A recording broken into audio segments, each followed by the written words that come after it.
I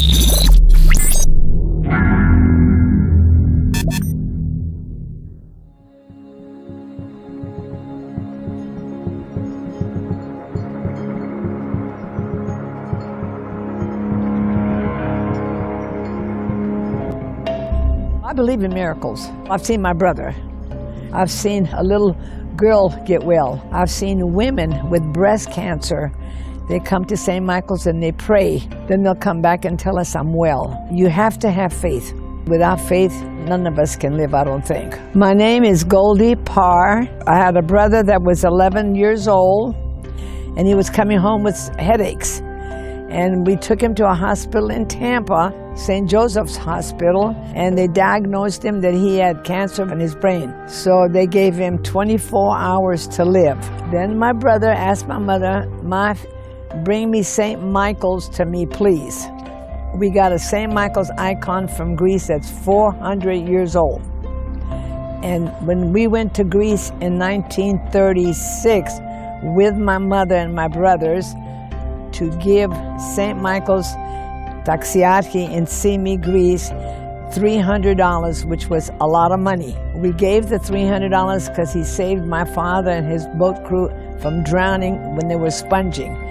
So when you do a taximo, you have to give it. And in return, the priest that was in charge of the church should have never given us the icon that was found on property in Simi. So he gave it to us, and that's the one that does the miracles. And it's 400 years old, and now we have it in our church. So my brother asked to please bring the icon to him so he can hold it.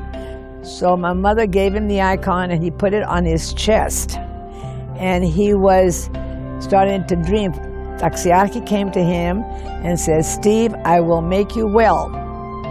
And he brought him here at this property. It was a lot. We were going to build a house on it. And he says, "You have to promise me you'll build me a chapel on this lot." And my brother says, "We're poor. We don't have money." He said, "Don't worry. Things will work out very good." So then he took him to St. Michael's in Greece, gave him communion.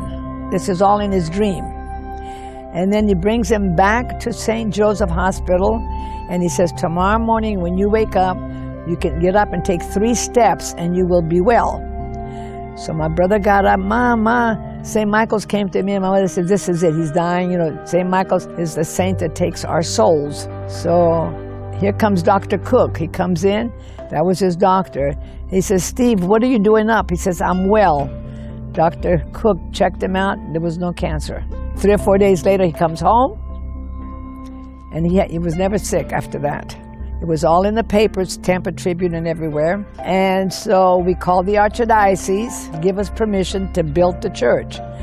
They wouldn't give us permission because they were afraid that we were going to split the community, St. Nicholas and St. Michael's. But my father, who wasn't a very educated man, he says, "I'm going to start the chapel whether they like it or not." So we started building, and when Natinagora from New York, when he saw that we were building it, he did give us permission that it would be blessed and the priest could come in and give services. When I go, my son Danny is going to take the church and take care of it.